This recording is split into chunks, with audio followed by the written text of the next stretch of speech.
પ્રશ્ન છે કે એ સ્ક્વેરને 6 વડે ભાગતા શેષ શું મળે? તો એ સ્ક્વેરને 6 વડે ભાગીએ એની પહેલાં કોઈ પણ સંખ્યા ધારો કે લઈ લઈએ એ સંખ્યા એ, એમને આપણે 6 વડે ભાગીએ તો મળે શું? ધારો કે આપણે સંખ્યા લઈ લઈએ એ, તો એમને 6 વડે ભાગીશું તો એમનું ભાગફળ સારું કે આપણે ભાગફળ મળે છે ક્યુ અને એમની શેષ મળે છે આર. તો આપણે એને કયા સ્વરૂપમાં લઈ શકીએ? 6q પ્લસ આર, જ્યાં આર છે શેષ, ક્યુ છે ભાગફળ અને 6 આપણું ભાજક. તો આરનું મૂલ્ય 0 હોઈ શકે, 6 થી વિભાજ્ય હોઈ શકે તો 0 હોય, અથવા તો 1 હોઈ શકે, અથવા તો 2 હોઈ શકે, અથવા 3, 4 કે 5. બરાબર છે? તો કોઈ પણ સંખ્યા, કોઈ પણ પ્રાકૃતિક સંખ્યાને આપણે કોઈ પણ પ્રાકૃતિક સંખ્યાને 6q અથવા 6q plus 1, 6q plus 2, 6q plus 3, 6q plus 4, 6q plus 5 તરીકે દર્શાવી શકીએ. હવે આ છે આપણી સંખ્યા એ. તો એ સંખ્યા એનો વર્ગ કરીએ અને એમાં લઈએ કેસ નંબર 1 એ બરાબર 6q. તો એ વર્ગ બરાબર 6q આખાનો વર્ગ બરાબર 36q, જે 6 વડે વિભાજ્ય છે. તો શેષ બરાબર 0 મળે. તો કેસ નંબર 2, કેસ 2માં ધારો કે આપણે લઈએ a બરાબર 6q પ્લસ 1. હવે આ સંખ્યાનો વર્ગ કરીએ તો a વર્ગ બરાબર 6q plus 1 whole square equal to 6q આખાનો વર્ગ વત્તા 2 ગુણ્યા 6 ગુણ્યા q વત્તા 1.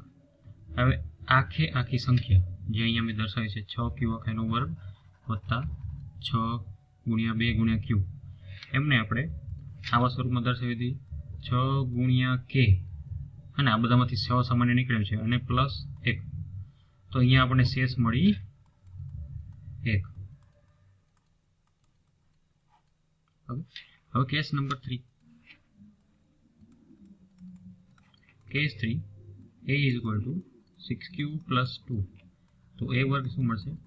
6q વત્તા 2 આખાનો વર્ગ બરાબર 6q આખાનો વર્ગ વત્તા 2 ગુણ્યા 6 ગુણ્યા q વત્તા 4, 36q વર્ગ વત્તા 12q વત્તા 4. હવે આમાંથી 6 સામાન્ય નીકળ્યું છે એટલે શું મળશે?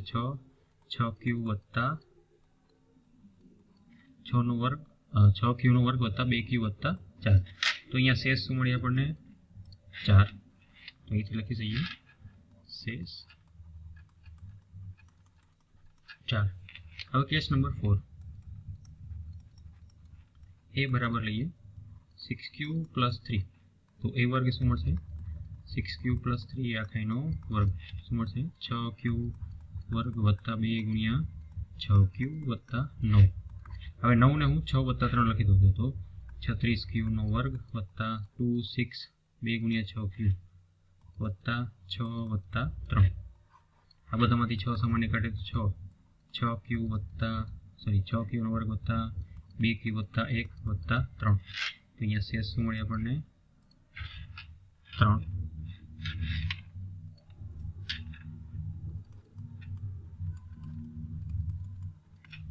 એ જ રીતે કેસ નંબર 5, a બરાબર 6q પ્લસ 4. તો એ વર્ગ શું મળશે? 6q પ્લસ 4 હોલ સ્ક્વેર બરાબર 36q નો વર્ગ વત્તા 12q વત્તા 16. હવે 16 ને શું લખીશું?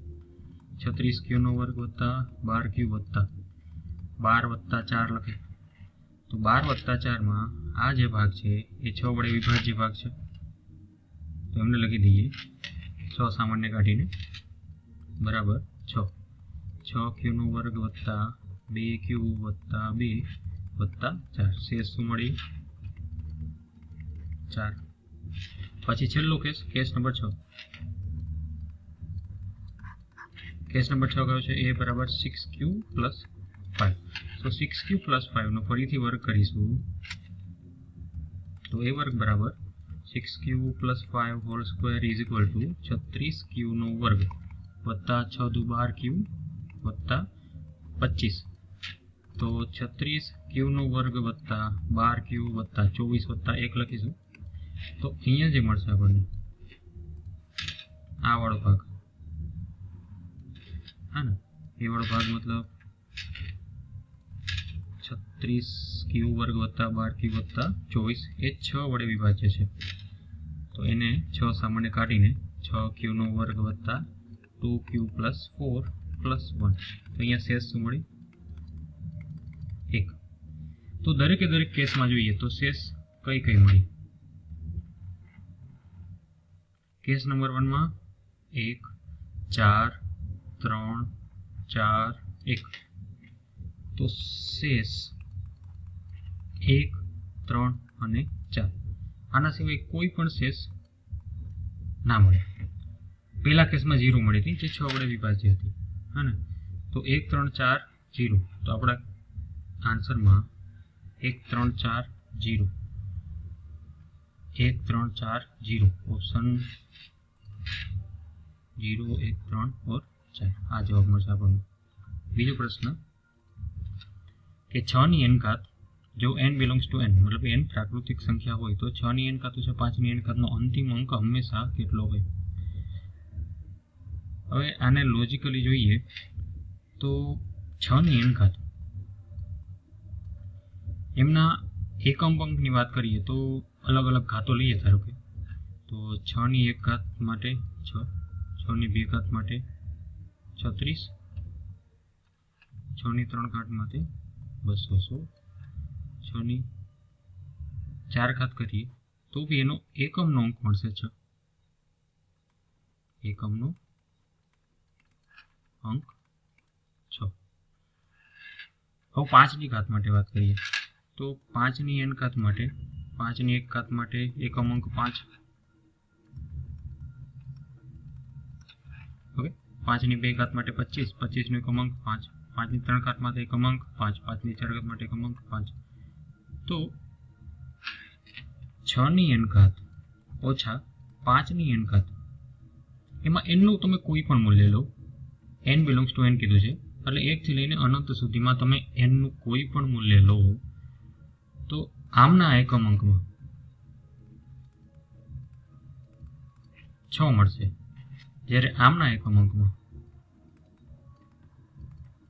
5 મળશે. તો આમના જે સાદું રૂપ મળશે 6 ની n ઘાત ઓછા 5 ની n ઘાતના સાદું રૂપમાં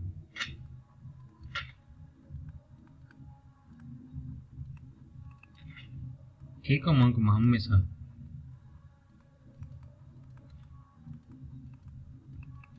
6 ઓછા 5 બરાબર 1 મળે. Thank you.